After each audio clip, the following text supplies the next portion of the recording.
الحمد للہ کفا والصلاۃ والسلام علی عبادہ الذین اصطفیٰ اما بعد۔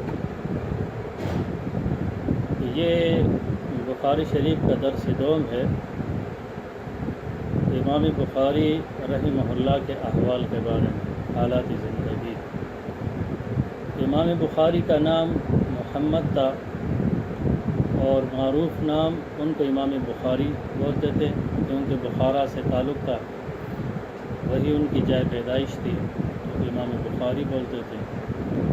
کنیت ابو عبداللہ تھی اور نسب محمد ابن اسماعیل ابن ابراہیم ابن مغیرہ ابن برزبہ الجعفی، اور لقب امیر المؤمنین فی الحدیث، ناصر الاحادیث النبویہ، ناشر الموارث النبویہ۔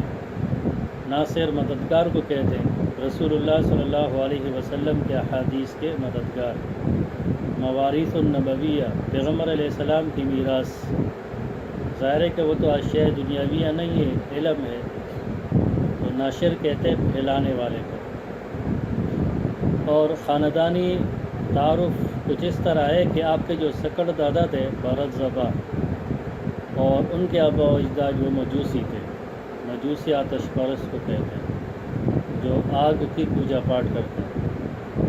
اور فارسی زبان میں برزبہ کاشتکار کو کہتے ہیں، زمیندار کو کہتے ہیں۔ اور پردادا جو مغیرہ تھے تو وہ یمانی جعفی رضی اللہ تعالیٰ عنہ، صحابی، ان کے ہاتھ پہ مسلمان ہوئے تھے، اور وہ اسی وقت بخارا کے والی تھے۔ تو بہرحال اور بخارا میں انہوں نے سکونت اختیار کی تھی، تو اس ولا کی وجہ سے اس کو ولایتہ کا کہتے ہیں، تو اس وجہ سے ان کو بھی جعفی کہتے ہیں، یمانی جعفی رضی اللہ تعالیٰ عنہ کی نسبت سے۔ باقی جو ان کے سکڑ دادا تھے تو اس کے بارے میں، برزبہ کے بارے میں تاریخ خاموش ہے۔ اتنا ہے کہ بہرحال وہ فارسی النسل تھے۔ امام بخاری بخارا میں نماز جمعہ کے بعد 13 شوال 194 ہجری میں پیدا ہوئے، 194 ہجری میں پیدا ہوئے۔ تو شوال کو آپ دیکھیں تو ایک طرف رمضان ہے، دوسری طرف ذی القعدہ ہے۔ رمضان شہر رمضان وہ معلوم ہے، اور ذی القعدہ تو وہ اشہر حرم کے میں پہلا مہینہ ہے، اور جمعے کی یوم کی خصوصیت بھی آپ کو حاصل ہو گئی، جس کو سید الایام کہا جاتا ہے۔ اور بچپن سے ہی امام بخاری کے تعلیم و تربیت کا خاص خیال رکھا گیا۔ والدہ ان کی بہت عابدہ اور زاہدہ تھی۔ ابھی امام بخاری کم سن ہی تھے کہ والد صاحب کا سایہ سر سے اٹھ گیا، والد صاحب فوت ہو گئے۔ تو پوری جتنی بھی پرورش تھی امام بخاری کی، تو وہ والدہ محترمہ نے احسن طریقے سے اس کا بیڑا اٹھایا۔ چنانچہ 5 سال کی عمر تھی، کسی عارضہ کی وجہ سے نابینا ہو گئے۔ بعض نے کہا کہ نابینا پیدا ہو گئے تو یہ غلطی ہے، بلکہ 5 سال کی عمر میں کسی عارضہ کی وجہ سے نابینا ہو گئے۔ یہ انتہائی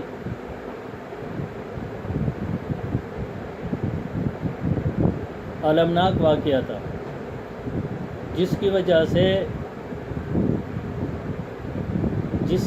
سے ان کی والدہ محترمہ کو بہت صدمہ ہوا، تو بہت دعائیں مانگی اپنے بیٹے کے لیے۔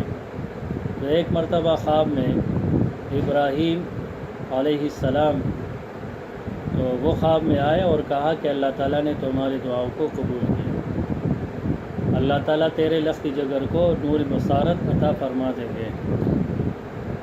تو قد رد اللہ علی ابنک بصرہ، یہ جملہ فرمایا۔ تو جب صبح بیدار ہوئی تو دیکھا کہ ان کے لخت جگر امام بخاری کو، جو کہ بچے تھے، اللہ تعالیٰ نے بینائی واپس عطا کی تھی، اور پھر اس کے بعد ان کی بینائی وہ انتہائی بصارت تیز ہو گئی، بصارت، اور حافظہ بھی بڑا قوی تھا۔ بصارت تو اتنی قوی تھی کہ جو تاریخ کبیر کا مسودہ ہے تو وہ چاندنی راتوں میں تحریر کیا، اور حافظہ کتنا قوی تھا اس کے واقعات ہم پڑھیں گے بھی، سنائیں گے بھی۔ ہمارے استاد صاحب رحمہ اللہ یہاں پہ ایک بات نقل فرماتے تھے کہ جو نابینا ہوتا ہے تو اس کا قوت ادراک اور حفظ بڑا تیز ہوتا ہے، تو اللہ تعالیٰ اس کو آنکھوں کے بدلے میں ایکسٹرا آرڈنری وہ عطا فرماتے ہیں کہ ان حساسیت اور حفظ و ادراک کے ذریعے سے وہ چیزوں کے حس کرتا ہے۔ تو اللہ تعالیٰ نے تو بینائی بھی عطا کی، اور اسی طرح وہ حس ادراک بھی اللہ تعالیٰ نے اسے واپس نہیں لیا، کیونکہ اللہ تعالیٰ نے امام بخاری سے دین کا عظیم الشان کام لینا تھا۔ تو بہرحال علامہ تاج الدین سبکی رحمۃ اللہ علیہ ایک واقعہ نقل کرتے ہیں کہ گرمی اور دھوپ اسفار کی وجہ سے ایک مرتبہ پھر بھی بینائی چلی گئی تھی، تو خراسان میں جب پہنچے تو کسی نے یہ کہا کہ سر کے بال وہ بالکل صاف کر دو، اور جو گل ختمی ہے تو اس کا ضماد سر کے اوپر لیپو۔ تو جب وہ سر کے اوپر لیپا تو اللہ تعالیٰ نے ان کی بینائی واپس کر دی۔ تو عمر جب 10 سال کی دہلیز پہ آپ پہنچے تو علوم متداولہ پڑھ چکے تھے۔ 10 سال میں ہمارے ہاں بچے وہ صرف جاگ جاتے ہیں، لیکن وہ علوم متداولہ سبقاً پڑھ چکے تھے۔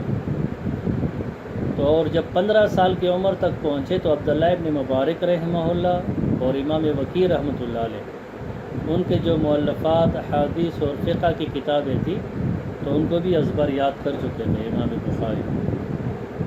تو علامہ قسطلانی رحمۃ اللہ علیہ اپنی شرح میں ارشاد الساری، ان کی شرح کا نام ہے، علامہ بیکندی رحمۃ اللہ علیہ کے قول کو نقل کرتے ہیں کہ امام بخاری نے بچپن ہی میں 70,000 احادیث یاد کی تھی۔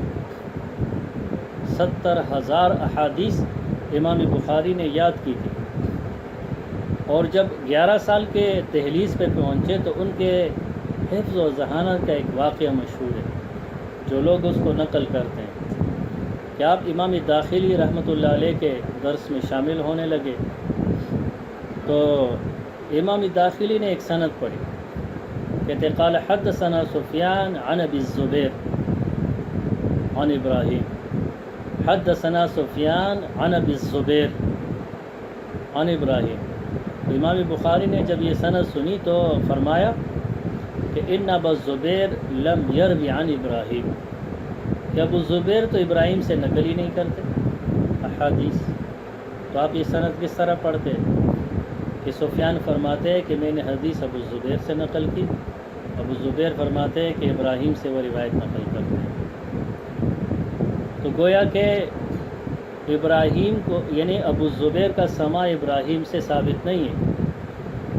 امام داخلی تو ناراض سے ہو گئے، اور ان کو اپنی بات پہ اصرار تھا کہ بات اسی طرح ہے، لیکن جب انہوں نے اپنے مسودات کی طرف رجوع کیا تو بات اسی طرح تھی جس طرح امام بخاری جب بچے تھے جس طرح انہوں نے فرمایا تھا۔ تو اسی وقت امام بخاری سے کسی نے پوچھا کہ صحیح سند کیا ہے، تو انہوں نے فرمایا قال حدثنا سفیان عن زبیر ابن عدی عن ابراہیم۔ سفیان زبیر ابن عدی سے نقل کرتے ہیں اور زبیر ابن عدی ابراہیم سے نقل کرتے ہیں۔ تو یہاں انہوں نے یہ بتایا کہ امام سفیان کا استاد ابو الزبیر نہیں ہے بلکہ وہ زبیر ابن عدی ہے، اور استاذ کو اس موقع پہ مغالطہ ہوا ہے۔ ایک اور واقعہ بھی نقل کرتے ہیں کہ جب امام بخاری بصرہ گئے تو وہاں پہ اور بھی بہت سارے طلباء و محدثین جو وہاں پہ آئے ہوئے تھے علم حاصل کرنے کے لیے، تو سب تو احادیث لکھ رہے تحریراً، امام بخاری صرف سننے پہ اکتفا کر رہے ہیں، امام بخاری تو وہ لکھتے نہیں تھے۔ تو یہ سلسلہ تقریباً 16 دن تک رہا۔ تو دوسرے طلباء یا محدثین نے کہا کہ یہ امام بخاری اپنا وقت ضائع کر رہے ہیں، 16 دنوں سے کچھ نہیں لکھ رہے ہیں۔ تو امام بخاری نے ان لوگوں کو 16 دنوں میں استاد نے جتنی روایات مرویات سندن نقل کی تھی تو وہ زبانی سنا دی، اور علماء فرماتے ہیں کہ ان روایات کی تعداد تقریباً 15,000 تھی۔ 15,000 کی روایتیں امام بخاری نے سندن و متنن بغیر کسی خطا اور غلطی کے فرفر ان کو سنا دی۔ یہ بے مثل حافظہ اللہ تعالیٰ نے امام بخاری کو عطا فرمایا تھا۔ بغداد میں بھی واقعہ مشہور ہے اور اکثر مصنفین اس کو نقل کرتے ہیں کہ بغداد کے علماء محدثین نے ان کا امتحان لیا، چنانچہ 10 آدمی مقرر کیے گئے، ہر آدمی کو 10 روایات دیے گئے کہ ایک کا متن دوسرے کے سند کے ساتھ اور ایک کی سند دوسرے کے متن کے ساتھ لگا دیا گیا، اور کہا کہ اعتراض کے تو کہ تم اتنی روایات کس طرح نقل کرتے ہو، اور سب لوگوں کو بھی جمع کیا اور کہا کہ تم ان روایات کے بارے میں کیا کہتے ہو۔ چنانچہ ایک آدمی آتا، غلط سند غلط متن، وہ ان کو سناتا تھا، اور ہر ایک کے جواب میں امام بخاری فرماتے ہیں کہ لا عارف، مجھے تو پتہ نہیں ہے۔ تو عوام تو یہ سمجھتے رہے کہ ان کو روایات کا پتہ نہیں ہے، کہ تو ان میں جو علماء تھے وہ تو سمجھ گئے کہ امام بخاری کیا کہنا چاہ رہے ہیں، اور امام بخاری بھی ان کی چال سمجھ گئے کہ یہ کیا کرنا چاہ رہے ہیں۔ تو جب 10 آدمیوں نے 100 روایات غلط سلط سنا دیے تو پھر وہ ایک کی طرف متوجہ ہو گیا۔ پہلے کو بلایا کہ تم نے 10 روایت میں سے پہلی روایت اس طرح سنائی، یہ غلط ہے، صحیح اس طرح ہے۔ تو صحیح سند کے ساتھ صحیح متن لگا دیں، 1 2 3 4 5 6 7 8 9 10، اس کو فارغ کر دیا، دوسرے کو بلایا کہ تم نے پہلی حدیث اس طرح سنائی، یہ غلط ہے اور صحیح یہ ہے۔ تو 11 12 13 14 15 16 17 18 19 20، اسی طرح تیسرا چوتھا پانچواں چھٹا ساتواں آٹھواں نواں 10، اور سب لوگ حیران ہو گئے، اور سب کو پتہ چلا کہ امام بخاری کتنے ماہر فی الفن ہیں روایات کے اندر۔ تو بہرحال ان کا حافظہ بھی مسلم تھا امام بخاری کا، اور علمی بہت اسفار کیے امام بخاری نے۔ 16 سال کی عمر میں انہوں نے اسفار شروع کیے۔ پہلا سفر اپنے والدہ اور اپنے بڑے بھائی شیخ احمد ابن اسماعیل کے ساتھ حج کے لیے گئے۔ جب وہ لوگ حج سے فارغ ہو گئے تو وہ واپس آ گئے۔ امام بخاری مکہ میں رہ گئے۔ جب 2 سال مکہ میں رہے تو 18 سال کی عمر میں مدینہ منورہ کا رخت سفر باندھ لیا۔ وہاں مدینہ میں بھی مشہور محدثین کے ساتھ سے کسب علم کیا، علم حاصل کیا، اور 18 سال کی عمر میں قضاء الصحابہ وہ تابعین لکھ دی، اور انہی دنوں میں چاندنی راتوں میں، جس طرح میں نے پہلے عرض کیا، التاریخ الکبیر کا مسودہ تیار کیا۔ تو بہرحال صرف یہ نہیں، جو اسلامی دنیا کے جتنے بڑے بڑے مراکز تھے، امام بخاری نے ان تمام مراکز کا ارادہ کیا اور وہاں تشریف لے گئے۔ مصر، الجزیرہ، بصرہ، کوفہ، بغداد وغیرہ۔ حجاز میں 6 سال تک رہے، اور بصرہ کا تقریباً 4 مرتبہ سفر کیا، اور کوفہ بغداد کا بہت مرتبہ ارادہ کیا، وہاں کا سفر کیا۔ یہاں تک کہ امام بخاری کا ایک جملہ مشہور ہے کہ لا احصی کم دخلت الی الکوفۃ و بغداد مع المحدثین، میں شمار نہیں کر سکتا کہ میں محدثین کے ہمراہ کوفہ اور بغداد کتنی بار جا چکا ہوں۔ تو ان اسفار میں تقریباً 1080 مشائخ اکابر محدثین سے انہوں نے روایات سنی۔ البتہ امام سبکی رحمۃ اللہ علیہ نے جزیرے کے سفر کا انکار کیا ہے، اور امام نووی رحمۃ اللہ علیہ اور علامہ ابن حجر عسقلانی رحمۃ اللہ علیہ وہ جزیرے کے سفر کے قائل ہیں۔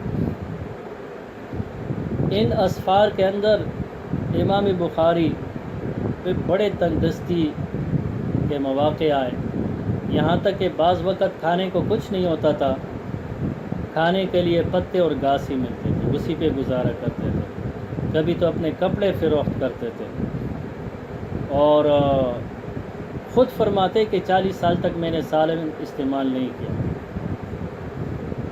تو جو محدثین تھے، اکابر تھے، ان کے اصرار پہ انہوں نے روٹی کے ساتھ شکر وغیرہ استعمال کرنا شروع کیا۔ تو احادیث کے اندر امام بخاری کی بڑی جلالت شان ہے۔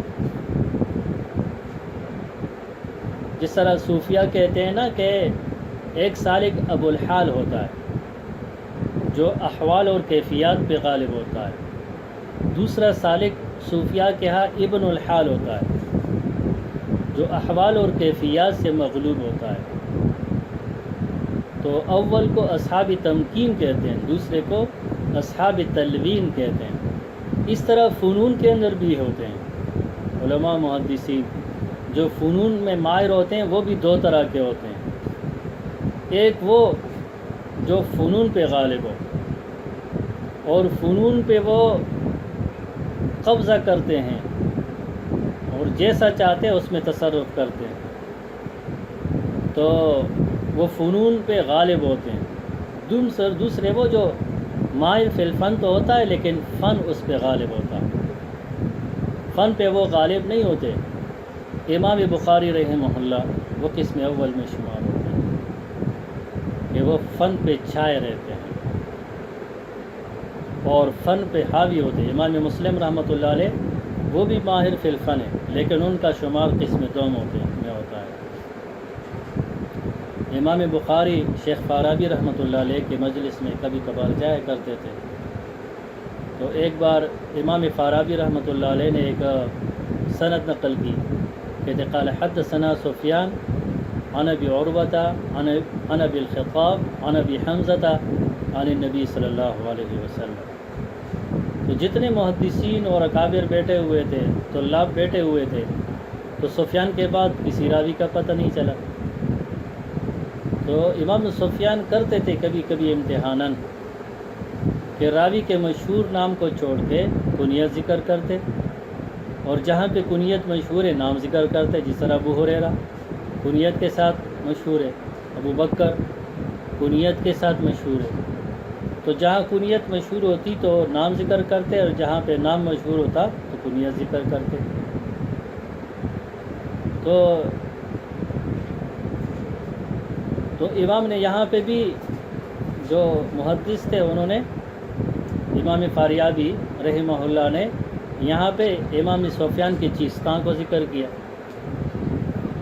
جب ان کی چیستہ ذکر کیا تو طلباء متحیر ہو گئے، انگشت بدندان ہو گئے، حیران و پریشان ہو گئے کہ یہ کیا ہو گیا، لیکن امام بخاری نے فوراً بہم لیا۔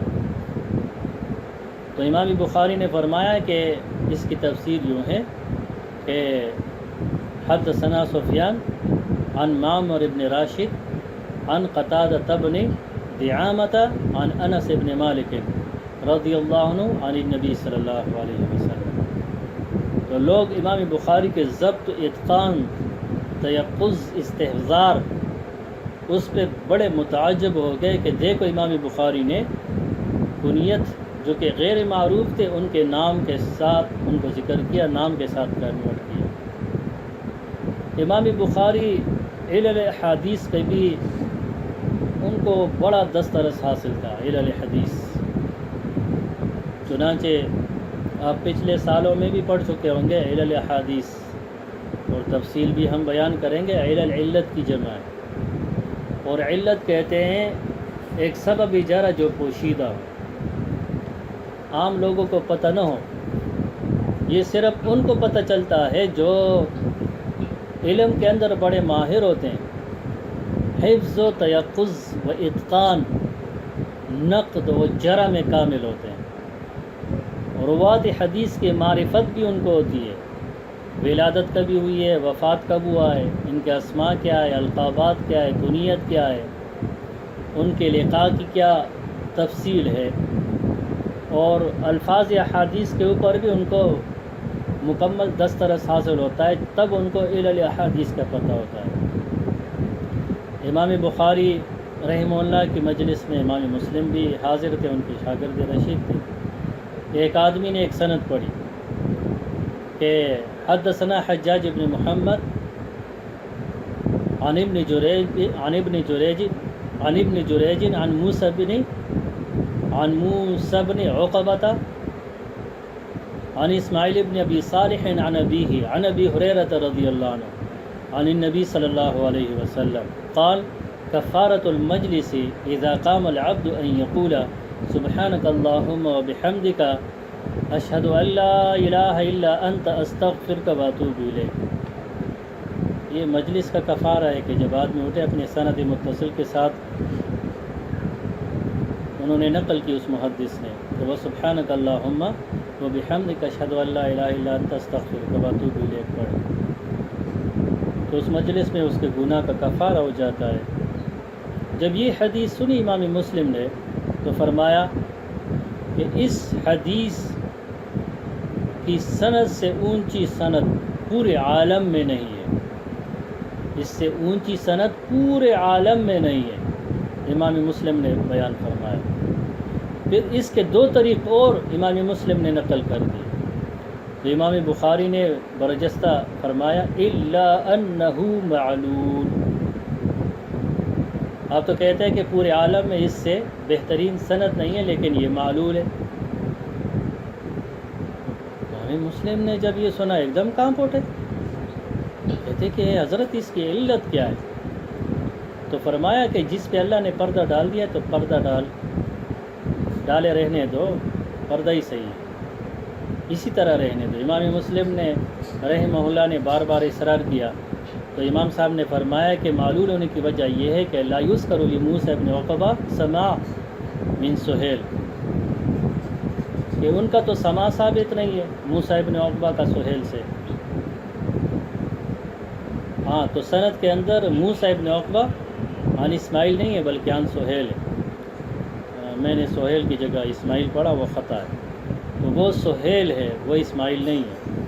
تو لا یذکر لموسیٰ بن عقبہ سماع من سہیل، کہ موسیٰ ابن عقبہ کا تو سہیل سے باقاعدہ سماع ثابت نہیں ہے۔ پھر اس کے بعد انہوں نے امام بخاری نے غیر معلول سند نقل فرما دی۔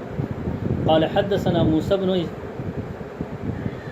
موسیٰ بن اسماعیل قال حدثنا وہیب قال حدثنا سہیل عن عون بن عبداللہ، یہ نقل فرمائے۔ اور بہرحال امام بخاری جو اللہ والے ہوتے ہیں ان پہ مصائب بھی بہت آتے ہیں، تو اہل علم کے ساتھ اور علمی مسائل میں اختلاف کی وجہ سے 4 مرتبہ ان کو جلائے وطن کیا گیا۔ ایک مرتبہ دوران درس انہوں نے فتویٰ دیا تھا کہ 2 سال کے کم عمر پر بچے اگر ایک ہی بھینس، ایک ہی گائے، بکری وغیرہ کا دودھ پی لے تو حرمت رضاعت ثابت ہو جائے گی۔ ہمارے استاذ اس مسئلے کے بارے میں فرماتے تھے کہ اثبات الرضاع بلبن الشاة، شیخ صاحبان محمود صاحب رحمہ اللہ، تو ان کو یہ تو بہت خطرناک مسئلہ تھا، جگہ چھوڑنی پڑی۔ دوسرا، ایمان مخلوق ہے یا غیر مخلوق ہے؟ انشاءاللہ کتاب الایمان پہ ہم بحث کریں گے اس پہ۔ ایمان کے مخلوق غیر مخلوق ہونے کے بارے میں محدثین کیا اختلاف ہے؟ امام بخاری رحمہ اللہ ایمان کو غیر مخلوق کہتے، جمہور محدثین ایمان کے مخلوق ہونے کے قائل تھے۔ اس میں اختلاف ہوا تو امام بخاری کو بخارا چھوڑنا پڑا۔ تیسرا مسئلہ خلق قرآن کا ہے۔ خلق قرآن کے مسئلے میں امام زہلی کے ساتھ مناظرہ ہوا، امام بخاری کو پھر بخارا چھوڑنا پڑا۔ خلق قرآن پہ بھی انشاءاللہ ہم بحث کریں گے، علم در پیش است۔ چوتھی مرتبہ بخارا کا گورنر تھا اس کا نام تھا خالد زہری۔ امام بخاری سے درخواست کی کہ آپ تعلیم و تربیت کے لیے ہمارے بچوں کے گورنر ہاؤس پہ تشریف لائے، تو انہوں نے کہا کہ تو علم کے احترام کا منافی، ایسا نہیں ہو سکتا۔ پھر اس نے مطالبہ کیا کہ آپ کی مجلس میں آئیں گے، لیکن اس مجلس میں خصوصی توجہ ضروری ہے، کوئی اور وہاں پہ جس وقت میرے بچے آئیں گے کوئی اور شریک نہیں ہو۔ انہوں نے انکار کیا، اس وجہ سے بھی ان کو شہر بدر ہونا پڑا۔ امام بخاری کے بارے میں محدثین کے بڑے اقوال ہیں۔ امام دارمی فرماتے ہیں کہ زمانۂ طالب علم میں حجاز، شام، عراق، بصرہ، کہاں کہاں میں نے رخت سفر باندھا، سب محدثین کہتے تھے کہ البخاری اعلمنا و افقہنا و اکثرنا طلبا، امام بخاری ہم میں زیادہ سمجھدار، علم والے، زیادہ فقیہ، اور ہم میں سب سے زیادہ علم کو طلب کرنے والا ہے امام بخاری۔ امام مسلم رحمۃ اللہ علیہ امام بخاری کو ایک مرتبہ فرماتے کہ دعنی اقبل رجلیک یا استاد الاساتذہ و یا سید المحدثین، مجھے چھوڑ دے کہ میں آپ کے پاؤں کو بوسہ دوں، کیونکہ آپ کا تمام اساتذہ کے جو احادیث کے اساتذہ سب کے استاد ہیں، اور سادات محدثین میں آپ پیشرو ہیں۔ ابن خزیمہ کا بھی اسی طرح قول ہے کہ ما رأیت اعلم بالحدیث من البخاری، امام بخاری سے زیادہ حدیث کا عالم میں نے کسی کو بھی نہیں دیکھا۔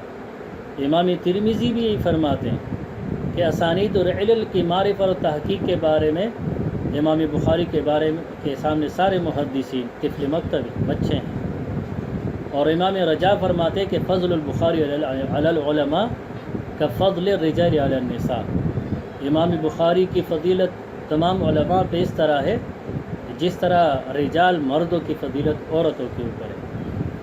امام بیکندی رحمۃ اللہ علیہ بھی فرماتے کہ لو قدرت ان اہب لی نصف عمری لفعلت، کہ اگر میں آدھی عمر امام بخاری کو دینے پہ قادر ہوتا تو میں کر دیتا۔ کیوں؟ لأن موت البخاری موت العالم، امام بخاری کی موت پورے عالم کی موت ہے۔ وموتی کا احد من الرجال، اگر میں مر جاؤں تو میری موت تو ایک عام رجال مردوں جیسی موت ہے، تو یہ کیا موت ہے، کیا زندگی ہے، اچھا ہے کہ میری زندگی امام بخاری کے کام آ جائے۔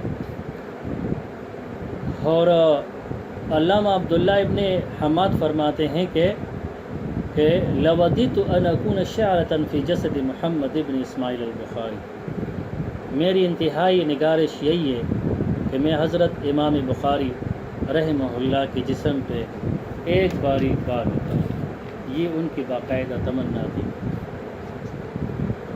تو بہرحال علماء کے بڑے اچھے اچھے اقوال ہے امام بخاری کے بارے میں۔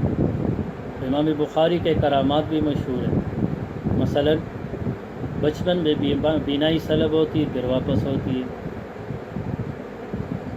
اور 10 سال کی عمر میں علم حدیث کے علوم کی بشارت ہوتی ہے، قوت حفظ عطا ہوتا ہے، مستجاب الدعوات تھے، 40 سال بغیر سالن کے روٹی کھانا، رمضان مبارک میں روزانہ ایک ختم قرآن کرنا، اور افطار کے وقت شرکاء کے لیے دعا کرنا، وہ قبول ہو جانا، اور وصال سے قبل گورنر بخارا جو تھے اس کے لیے بد دعا کرنا، اس کا قبول ہو جانا، اور محدثین کا موت کے بعد آپ کو خواب میں دیکھنا پیغمبر علیہ السلام اور صحابہ کے ساتھ، اور اس مجلس کے اندر امام بخاری کا بھی موجود ہونا۔ اس کے علاوہ زہد تقوی کا کیا کہنا؟ ایک مرتبہ باغیچے میں نماز ظہر ادا کر رہے ہیں تو ایک بھیڑ نے پیچھے تقریباً 17 جگہ کاٹا، نماز میں مشغول رہے۔ کہتے آپ نے کیوں نماز مختصر نہ کی؟ تو انہوں نے کہا کہ کنت فی سورۃ احببت ان اتمھا، میں نے ایک سورت شروع کی تھی تو میں نے کہا کہ میں اس کو تو پورا کر دوں۔ سخاوت میں بڑے مشہور، متمول خاندان، والد کی طرف سے کافی وراثت میں ملا ہوا، تو روزانہ 500 درہم اللہ کی راہ میں صدقہ کرتے، اور جو علم دین کے طلبگار ہوتے تھے ان پہ خرچ کیا کرتے تھے۔ اتباع سنت، کسی نے خواب میں دیکھا کہ آپ پیغمبر علیہ الصلاۃ والسلام کے پیچھے جا رہے ہیں اور ان کے قدم پہ قدم رکھ رہے ہیں، یہ اتباع سنت ہے۔ اور کوئی بھی کام اپنی زندگی میں سنت کے خلاف دیکھتے تو اس کو فوراً رد کر دیتے، چہرے کا رنگ متغیر ہو جاتا۔ فقی لحاظ سے امام بخاری کا مذہب جو صحیح قول ہے، ہمیں استاد صاحب نے فرمایا تو مجتہد مطلق، نہ کسی کے مقلد تھے۔ امام ابن تیمیہ رحمۃ اللہ علیہ نے اور شاہ نور شاہ کشمیری رحمۃ اللہ علیہ نے، شیخ الحدیث زکریا رحمۃ اللہ علیہ نے اپنی تقریر بخاری میں اسی کو اختیار کیا، اور ہمارے اساتذہ اسی کو صحیح کہتے ہیں۔ چنانچہ وفات کا واقعہ بھی جانتا ہے بہت، وہ جو شاہی دربار میں واقع ہوا امام بخاری کہ ہم آپ کے ہاں نہیں آ سکتے، تو امام بخاری کو انہوں نے کیا کیا کہ اپنی مجلس سے بخارا سے نکالنے کے لیے، الزام تراشی کے لیے حریث ابن ورقا کو آمادہ کیا کہ ان کو عقائد میں متہم کرو، اور جو علماء سو تھے ان کو بھی پیچھے لگا دیا۔ تو خلق قرآن کا مسئلہ ان کے لیے، تو ان کے لیے بد دعا کی کہ اللہم کہ اللہ ارنی ما قصدونی بہ فی انفسہم واولادہم واہلیہم، کہ جو ارادہ کیا اللہ ان کو دکھا، تو اللہ نے دکھا دیا۔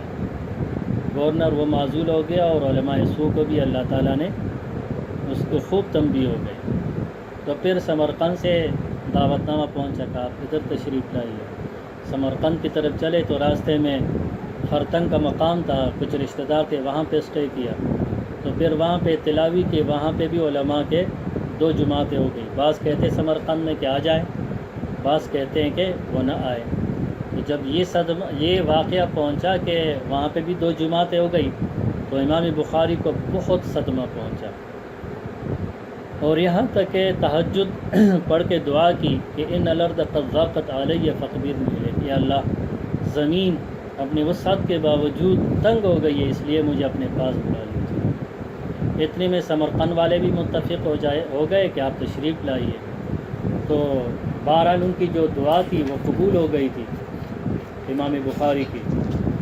تو جیسے انہوں نے سواری طلب کی اور سوار ہونے کے لیے موزے پہنے، امامہ باندھا، اور ایک طرف غالب بن جبرائیل تھے اور ایک دوسرے ساتھی تھے، انہوں نے سہارا دیا۔ تو امام بخاری کی جو تمنا موت تھی وہ قبول ہو چکی تھی، تو پاؤں ان کے ڈگمگانے لگے، ذوق بڑھتا گیا کہ مجھے چھوڑ دو۔ اسی حالت میں امام بخاری نے کچھ دعائیں کی، پسینہ جاری ہوا اور ملائے اعلیٰ کی طرف روح پرواز ہو گئی۔